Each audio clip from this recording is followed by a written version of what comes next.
الله أكبر الله أكبر الله أكبر الله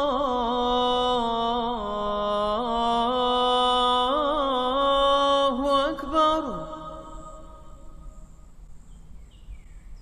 أعوذ بالله من الشيطان الرجيم. بسم الله الرحمن الرحيم، والصلاة والسلام على أشرف المرسلين سيدنا Muhammad وعلى آله وصحبه أجمعين. Louange à Allah, nous le glorifions, lui demandons son aide et implorons son pardon. Nous croyons en lui et en lui nous plaçons notre confiance. Nous cherchons protection près de lui contre tout mal venant de nous-mêmes et contre les méfaits de nos mauvaises actions. Celui qu'Allah guide, personne ne peut l'égarer, et celui qu'Allah égare, personne ne peut le guider. Le prêche de ce vendredi, l'obéissance et la bonté envers les parents. Frères et sœurs de la foi et de l'islam, les relations entre les parents et les enfants ont beaucoup changé ces dernières décennies. Or, Allah Azza wa Jal, parlant de l'obéissance aux parents qui est coordonnée à son adoration, dit « Et ton Seigneur a décrété, n'adorez que lui, et marquez de la bonté envers les pères et mères. Si l'un d'eux ou tous deux doivent atteindre la vieillesse auprès de toi, alors ne leur dis point fi, et ne les brusque pas, mais adresse-leur des paroles respectueuses. » Abdullah ibn Abbas radiallahu anhuma, en lisant le Coran, a fait une remarque et a dit: 3 versets ont été révélés au prophète sallallahu alayhi wa sallam, joints à 3 sujets, et Allah n'accepte pas une partie de ces versets, sauf si on accomplit l'autre partie. Puis il a cité parmi ces 3 versets: sois reconnaissant envers moi, ainsi qu'envers tes parents. Il est strictement illicite, prohibé et considéré comme grand péché menant directement en enfer de maltraiter ses parents, quelle qu'en soit la raison, de les engueuler, de les injurer, de se moquer d'eux ou de leur répondre de travers. Pas seulement, mais il est prescrit à tout musulman de se comporter de la meilleure façon envers ses parents, et plus particulièrement lorsqu'ils sont âgés ou deviennent incapables de travailler ou de gérer leurs affaires. À ce moment-là, les parents âgés ont davantage besoin de la bienveillance de leurs enfants. À cette période délicate s'illustre la miséricorde d'Allah subhanahu wa ta'ala pour ceux qui ont leurs parents âgés vivant avec eux. C'est une opportunité pour ces enfants qu'Allah leur confère cette tâche sublime parce qu'il les aime. S'ils traitaient leurs parents âgés de la meilleure façon, Allah Azza wa Jal leur facilitera le chemin du paradis. Le prophète sallallahu alayhi wa sallam avait prédit dans un hadith la désobéissance qui apparaîtra au sein de la communauté musulmane.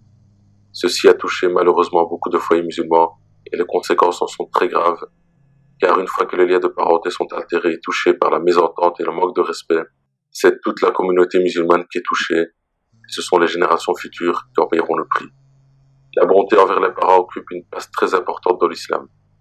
Le prophète sallallahu alayhi wa sallam a dit: la satisfaction d'Allah se trouve dans la satisfaction des parents. Donc si tu veux qu'Allah soit satisfait de toi, tu dois satisfaire tes parents, par le bon comportement et en leur obéissant. Dans la suite du hadith, il a dit sallallahu alayhi wa sallam: et la colère d'Allah se trouve dans la colère des parents.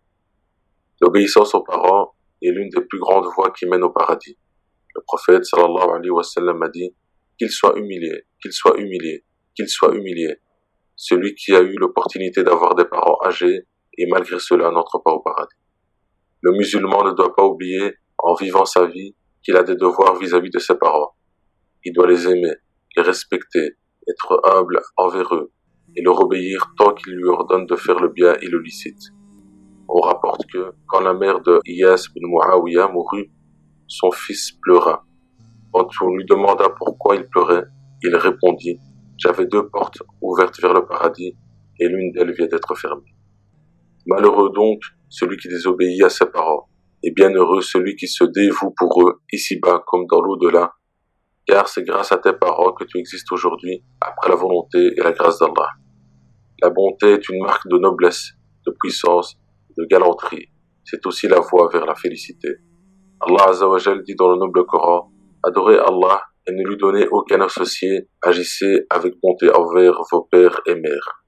Et il dit aussi dans ce verset, dit: venez, je vais réciter ce que votre Seigneur vous a interdit. Ne lui associez rien et soyez bienfaisants envers vos pères et mères.